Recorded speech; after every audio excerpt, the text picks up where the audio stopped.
While there are those who are against the addition of the NBA play-in tournament, you also can't deny that it has enabled the league to be more competitive right to the end of the season, and when you have play-in teams who make it all the way to the NBA Finals, like the Miami Heat did last season, it gives middle-of-the-road teams all the more hope that they still have a chance to make a deep playoff run. And with the first play-in game set to begin tonight, we're going to be going through each of the 4 games and predicting who will come out on top, and I would love to see your guys' predictions in the comments. As always, if you're new to the channel, be sure to subscribe if you like NBA content like this. Let's see if we can get to 75,000 subscribers by the end of the year. And of course, I do greatly appreciate all the love and support that you have shown on the channel. Now, I'm going to start with the Western Conference matchups, given those will be happening first in tonight's games.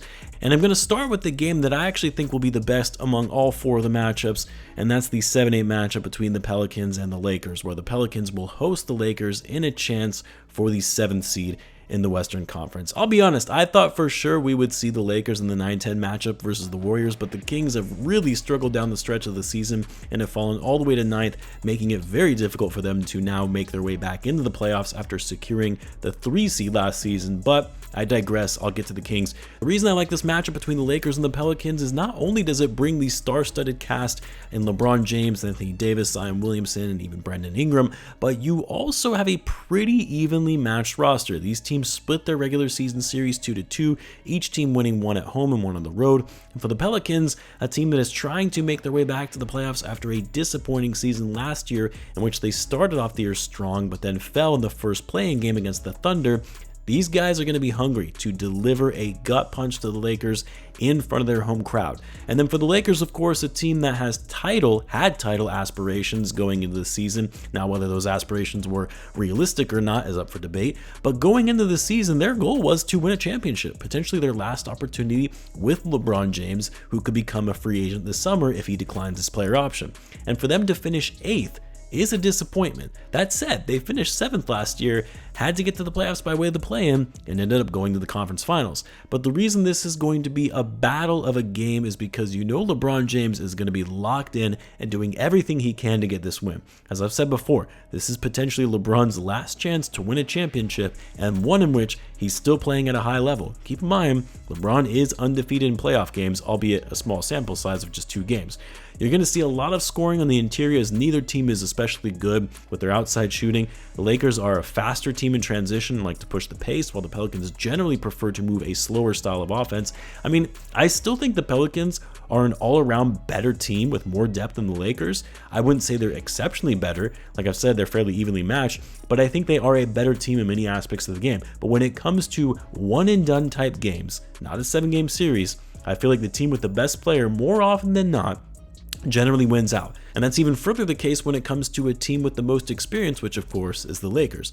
It's also important to know that the Lakers are playing some of their best basketball right now, winning 11 of their final 14 games on the season that actually got them to the 8th seed when we thought for sure they were going to be finishing 9th or 10th. While the Pelicans have struggled down the stretch and going 500 over their last 10 games and losing out on clinching a playoff spot in the regular season. Now, the biggest wild card in all of this is Anthony Davis's health. Obviously, he went down in the final game of the season. He's currently listed as day-to-day, but has said that he's going to play and will be ready to go for the game. But if Anthony Davis has to miss the game or plays but isn't himself, then yeah, there is a world where I see the Pelicans walking away with the win, especially considering they are fully healthy right now. The only thing I do question about this matchup is whether or not it'll be in the back of each of the team's minds their potential opponent if they win or lose. Do they really want to face the Nuggets in the first round versus an unproven, young, and inexperienced team in the Oklahoma City Thunder if they lose that first game and then win the second one? I mean, I highly doubt either team would intentionally try to lose and risk getting eliminated from the playoffs entirely just to avoid the defending champs, especially when either opponent, whether it be the Nuggets or the Thunder, is going to be a nightmare for both of those teams. In my opinion, neither of them has a chance of surviving that first round against either of those guys, but hey, it's something to consider. But either way, I have the Lakers winning this game. I asked you guys in a community post the same question, and for the most part, you agreed, as 65% of you felt the Lakers will win this one. Let's do the 9-10 matchup. Look, in my view, I think this one is pretty easy, despite the Kings having home court, despite the fact that I think they're a better team overall, despite the fact that they're younger, more athletic, quicker up and down the court. Yeah, the Warriors are likely going to win this game, and it's for a few reasons. One, injuries to the Kings, to some of their key rotational players, players that made them so dynamic and deadly on offense last season, Kevin Huerter and Malik Monk. And when you're going up against a team like the Warriors, you have to be able to match their shooting prowess to keep up in the game. Second, the Kings, like I mentioned, have really been in a slump, and they couldn't come at a worse time heading into the postseason. Their confidence and energy right now is completely shot. While the Warriors, on the other hand, who have had an up and down year and fallen below expectations overall, they closed out the season strong and are firing on all cylinders. And if you're the Kings, the last team and player you want to go up against in a win-or-go-home game is Steph Curry and the Golden State Warriors, a team they lost to in the first round last season despite having home court advantage.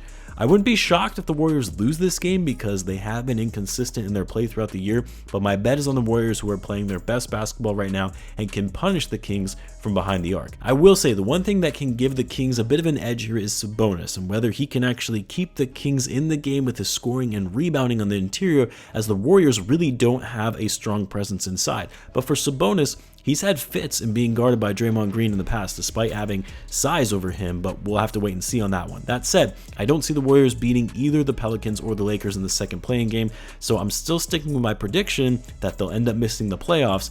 But as far as your guys' predictions on this game, for the most part, you guys were in agreement with 60% of you saying the Warriors will win this game.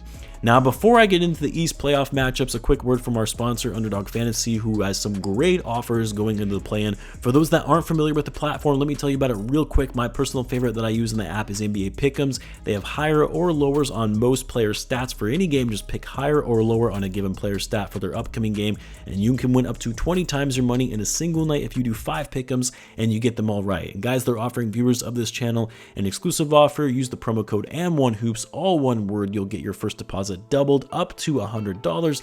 Who doesn't want free money, right? It's really that easy. It's also a great way to support the channel. I'll leave a link to the site and the code in the description and pinned comment if you're interested. Now let's do the East. We'll start with the 7-8 matchup, which I feel like is going to be a bloodbath of two strong, well-coached, experienced teams that are better than their record would otherwise indicate.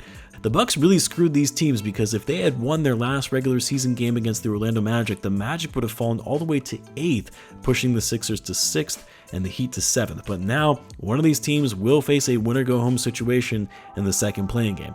I mean, the Sixers are the hottest team in the league right now. They're playing the best that we have been seeing from them all season long. And with Joel Embiid back, Maxey rising to stardom, all of the depth pieces and moves they made at the deadline in acquiring Buddy Hield, hell, even Cam Payne has played decently well for them. Picking up Kyle Lowry off the buyout market, also a player who knows this Heat team well, by the way, they've really hit their stride and found their identity in going into the postseason. And while the Heat are still the Heat, a great team that you can never rule out, especially when it comes to the postseason, I just don't see a world in which they beat a red-hot Philly team on the road. These teams split the season series, but they were all close games. You know that Jimmy takes these matchups against the Sixers personal. Never forget the Tobias Harris over me after Jimmy sent the Sixers packing in the second round of the playoffs a few years back. And of course, the battle between Bam and Embiid is going to be an entertaining one, to say the least. Another game in which you can expect a high defensive, low scoring output, more half-court style offense and interior scoring. Jimmy Butler, as he usually does, is going to take things up a notch now that he's in the postseason. Now, Joel Embiid, I mean, he's healthy and afforded rest for a couple of months during the season, is going to be locked in and trying to make a playoff push, knowing the window for the Sixers to win is dwindling. Embiid's health and how he looks in this game is going to be critical, but based on how he has looked since returning from that meniscus injury, he's looked back to his form, his earlier MVP level performance type form that we saw in the season. As good as Bam and Jimmy are, and with their additions to Terry Rozier and Tyler Hero now being back and playing well, I still don't see them taking out the Sixers, who have just been on another level over the past few weeks.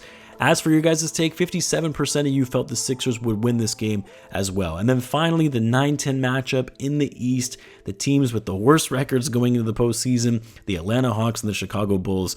Now, I did a breakdown preview video of this matchup on my Bulls channel where I went more in depth in this game specifically, but since I'm kind of just speaking to all of these at a more high level view in this video, I'll try and keep this one brief, and you can check out my in-depth look at this game on the Bulls channel. But in a nutshell, I feel like this is arguably the most difficult game to predict because the Bulls and the Hawks have been two of the most inconsistent teams all season long. They have talent and star power, but the overall makeup of their roster just does not fit well, and it's why you see them having the ability to beat some of the best teams with their talent, but also losing to some of their worst teams in the league because of their poor roster construction.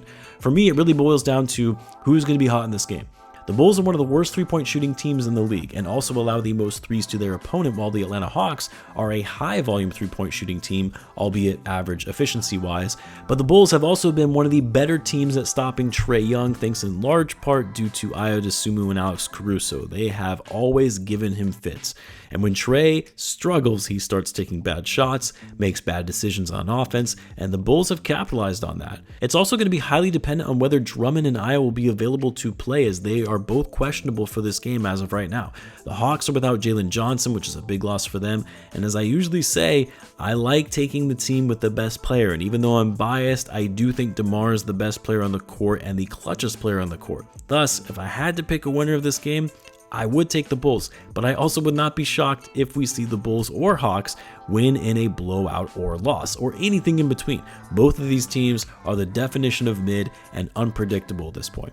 68% of you felt that the Bulls are going to win this game, which I'm sure that's because I have a lot of Bulls fans who watch the channel, given I started on YouTube doing Bulls Central, but I'm sure if you take some of the Bulls biases out of the equation, it's probably closer to a 50-50 split on who's going to win this game. So there you have it, my predictions for the upcoming playing games, as well as yours from the poll in the community tab. Let me know your thoughts and predictions on the game in the comments. As always, be sure to subscribe, and I will see you in the next one.